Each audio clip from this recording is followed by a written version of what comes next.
News person of the week ಅಲ್ಲ, news subject of the week ಬಗ್ಗೆ ಮಾತನಾಡುವುದಕ್ಕೂ ಅಲ್ಲ.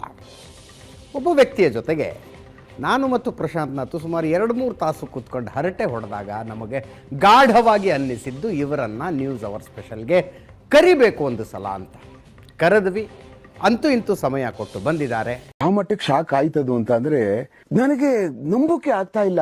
ಶೇಕ್ ಆಗ್ಬಿಟ್ಟೆ ನಾನು. ನನಗೆ ಏನು ಕಣ್ಣೆ ಮಂಜಾಗ್ಬಿಡ್ತು. ಏನಪ್ಪಾ ಇದು ಈ ತರ ಆಗ್ತದ ಅನ್ನುವಂಥದ್ದು ಒಂದು ಘಟನೆನ ಮೈಸೂರು ಮಹಾರಾಜರು ಆದ ಯದುವೀರ್ ಒಡೆಯರ್ ಸರ್ ಕಾರ್ಯಕ್ರಮಕ್ಕೆ ಸ್ವಾಗತ. ತಮಗೆ ಇಲ್ಲಿ ಆಗಮಿಸಿರುವ ಎಲ್ಲ ಈ ಸಂವಾದಕ್ಕೆ ಬಂದಿರೋರೆಲ್ಲರಿಗೂ ಸಹ ನಮಸ್ಕಾರ, ಮತ್ತು ಎಲ್ಲಕ್ಕಿಂತ ಮುಖ್ಯವಾಗಿ ನಿಮ್ಮ ವೀಕ್ಷಕರಿಗೆ ನನ್ನ ನಮಸ್ಕಾರಗಳು. ಎಸ್, ತಮ್ಮನ್ನು ಪ್ರಶ್ನೆ ಮಾಡೋದಕ್ಕೆ ಅನೇಕ ರಾಜಕೀಯ ಪಕ್ಷಗಳಿಂದ ಅನೇಕರಿದ್ದೀರಿ. ನಿಮ್ಮೆಲ್ಲರೂ ಕೂಡ ಕಾರ್ಯಕ್ರಮಕ್ಕೆ ಸ್ವಾಗತ. ನಂಗೊಂದು ಏನಪ್ಪ ಚೆನ್ನಾಗಿದೆ, ಯಾಕೋ ಡಲ್ ಆಗಿದೆಯಾ? ಊಟಕ್ಕೆ ಬಿಟ್ಟವ್ರೆ, ಊಟ ಮಾಡಿ ತಿರ್ಗಾ ಹೋಗ್ಬೇಕು. ಒಂಚೂರು ಕನ್ಫ್ಯೂಷನ್, ನಿಮ್ಮನ್ನ ಸಂಸದರು ಅಂತ ಕರಿಬೇಕಾ, ಮಹಾರಾಜರು ಅಂತ ಕರಿಬೇಕಾ? What will you be more comfortable? ನಮ್ಮ ಸ್ನೇಹಿತರೆಲ್ಲ ನಮಗೆ ಯದುವೀರ್ ಅಂತ ಕರೀತಾರೆ, ಅದನ್ನೇ ದಯವಿಟ್ಟು ಬಳಸಿ. ಮೈಸೂರು ಸಂಸ್ಥಾನ, ಮೈಸೂರು ಅರಮನೆಯನ್ನು ನೋಡಿಕೊಂಡು ಬೆಳೆದ ನೀವು ಈಗ ಪ್ರಜಾಪ್ರಭುತ್ವದ ಮಾದರಿಯಲ್ಲಿ ಆಯ್ಕೆಯಾಗಿ ಸಂಸದರಾಗಿದ್ದೀರಿ. ಹೇಗನ್ಸತ್ತೆ? Congratulation brother.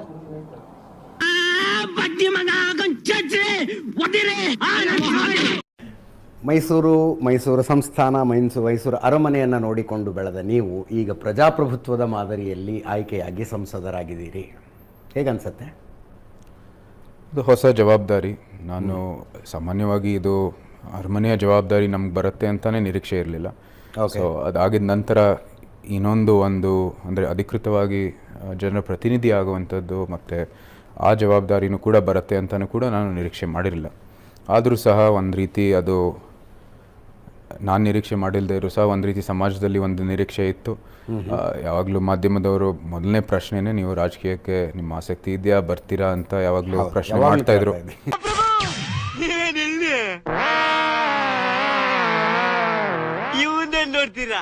ಆದರೂ ಸಹ ಸುಮಾರು ಐ ಥಿಂಕ್ 2023ವರೆಗೂ ಅಷ್ಟೊಂದೇನು ಆಸಕ್ತಿ ತೋರಿಸಿರಲಿಲ್ಲ ನನಗೆ. ಆದರೆ ಈ ಲೋಕಸಭಾ ಚುನಾವಣೆಯ ಹಿನ್ನೆಲೆಯಲ್ಲಿ ನಮಗೂ ಕೂಡ ಅಂದಿತ್ತು, ಇವಾಗ ಸಮಯ ಬಂದಿದೆ, ಇನ್ನು ಸಮಾಜ ಸೇವೆ ಮಾಡ್ತಾಯಿದ್ವಿ ಅನೇಕ ಅರಮನೆಗೆ ಸಂಬಂಧಪಟ್ಟಿರುವಂಥದ್ದು ಸಂಸ್ಥೆಗಳೆಲ್ಲ ಮೂಲಕ. ಆದರೂ ಸಹ ನಮಗೆ ಅನಿಸಿತ್ತು ಇವಾಗ ಇನ್ನೂ ದೊಡ್ಡ ಮಟ್ಟದಲ್ಲಿ ಅಧಿಕೃತವಾಗಿ ಜನರ ಸೇವೆ ಮಾಡುವಂಥದ್ದು ಕೆಲಸ ಮಾಡ್ಬೋದು. ಮತ್ತು ಮೈಸೂರಿನ ಏನು ಜನರು ಇದ್ದಾರೆ, ಎಷ್ಟೋ ಕಾಲದಿಂದ ನಾವು ಅವರ ಪ್ರತಿನಿಧಿಯಾಗಿ ಕೆಲಸವನ್ನು ಮಾಡಿದ್ದೀವಿ. ಅವರ ಆಯ್ಕೆ ಮಾಡಿಲ್ಲದೆ ಇದ್ದರೂ ಸಹ ಒಂದು ರೀತಿ ಅವರ ಆಕಾಂಕ್ಷೆಯೊಂದಿಗೆ ನಾವು ಕೆಲಸ ಮಾಡಿದ್ದೀವಿ. Lottery, income tax. Congratulation brother, congratulation ಅಂತ ಹೇಳಿದ್ರಿ. ನೀವು ಆಸಕ್ತಿ ನಿಮಗೆ ಬಂದಾಗ ಯಾರು ಬಂದು ಅಪ್ರೋಚ್ ಮಾಡಿದ್ರ? ಹೌದು ಅನ್ನೋದಾದರೆ ಯಾರು? ತುಂಬ ಜನರಿಗೆ ಕುತೂಹಲ ಇದೆ. ಇಲ್ಲ, ನೀವು ಚುನಾವಣೆಗೆ ಸ್ಪರ್ಧೆ ಮಾಡಿ ಅಂತ ನಿಮ್ಮ ಹತ್ರ ಫಸ್ಟ್ ಯಾರು ಬಂದರು ಅಂತ? ಇಲ್ಲ, ನಮಗೆ ನಿರಂತರವಾಗಿ ಎಲ್ಲ ದಳದಲ್ಲೂ ಒಂದು ರೀತಿಯ ಸಂಪರ್ಕ ಇದೆ. ಎಸ್, ಎಲ್ಲರ ಜೊತೆನೂ ಅರಮನೆಯ ವಿಷಯಕ್ಕೆ ಸಂಬಂಧಪಟ್ಟಿರೋದು, ಮತ್ತು ಅನೇಕ ಏನು ಸಂಸ್ಥೆಗಳಿದ್ದಾವೆ ಅದರ ಮೂಲಕನೂ ಸಹ ಅಧಿಕಾರಿಗಳ ಜೊತೆ ಇರ್ಬೋದು, ರಾಜಕಾರಣಿಗಳ ಜೊತೆ ಇರ್ಬೋದು, ಅಧಿಕೃತವಾಗಿ ಪಕ್ಷದಲ್ಲೂ ಸಹ ಸಂಪರ್ಕ ಇತ್ತು. ನಮ್ದು ರಾಯಲ್ ಫ್ಯಾಮಿಲಿ. ಇನ್ನು ರಾಯಲ್ ಫ್ಯಾಮಿಲಿ ಆದ್ರೆ ನಮ್ದು ರಾಯಲ್ ಚಾಲೆಂಜ್ ಫ್ಯಾಮಿಲಿ. ಸೋಡಾ ನೀರು ಇಲ್ಲದೆ ಎಳ್ನೀರಾಗೆ ಮುಗಿಸ್ಬಿಡ್ತೀವಿ ಕತೆನ. ಮೈಸೂರು ಕೊಡಗು ನಿಜವಾದ ಸಂಸದರು ಯದುವೀರ್ ಒಡೆಯವರ ಅಥವಾ ಪ್ರತಾಪ್ ಸಿಂಹ ಅವರ? ಯಾಕಂದ್ರೆ ಗೆದ್ದ ಮೇಲೆ ಎಲ್ಲೂ ಕಾಣಿಸ್ತಾ ಇಲ್ಲ. ನೀವು ಪ್ರತಾಪ್ ಸಿಂಹ ಅವರು ಎಲ್ಲ ಕಡೆ ಓಡಾಡ್ತಾ ಇದ್ದಾರೆ. ಬರ್ತೀರೇನಪ್ಪ ನೀವು? ಎಲ್ಲಿ ನೋಡಿ ಪ್ರತಾಪ್ ಸಿಂಹ ಅವರು ಇರ್ತಾರೆ, ಬಟ್ ಯದುವೀರ್ ಒಡೆಯವರು ಎಲ್ಲ ಒಂದ್ ಕಡೆ ಕಳೆದೋಗಿದ್ದಾರೆ ಸರ್. ಯಾವ ಸಮಾವೇಶದಲ್ಲಿ ನೋಡು, ಯಾವ ಪ್ರೊಟೆಸ್ಟ್ ಅಲ್ಲಿ ನೋಡು, ಪ್ರತಾಪ್ ಸಿಂಹ ಅವರು ಕಾಣಿಸ್ತಾ ಇದ್ದಾರೆ, ಬಟ್ ಯದುವೀರ್ ಒಡೆಯವರು ಎಲ್ಲೂ ಕಾಣಿಸ್ತಿಲ್ಲ.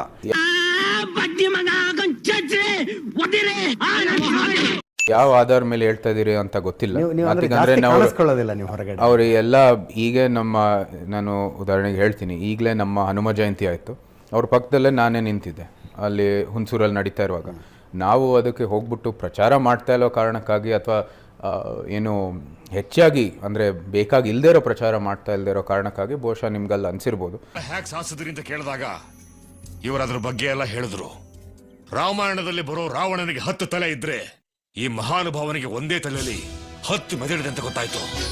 ಆದರೆ ದಯವಿಟ್ಟು ಬನ್ನಿ ಮೈಸೂರಿಗೆ, ನಮ್ಮ ಜೊತೆನೇ ಬನ್ನಿ, ಓಡಾಡಿ ನೋಡೋಣ ಎಷ್ಟು ಮಾಡ್ತಾ ಇದೀವಿ ನಾವು ಅಂತ. ಪ್ರತಾಪ್ ಸಿಂಹ ಅವ್ರು ಮಾಡ್ತಾ ಇದ್ದಾರೆ, ಏನು ಅದರಲ್ಲಿ ಎರಡು ಮಾತಿಲ್ಲ, ಅವರು ಮಾಡಿ ಇದು ಆಕ್ಚುಲಿ ಚೆನ್ನಾಗಿರೋದು. Congratulation brother.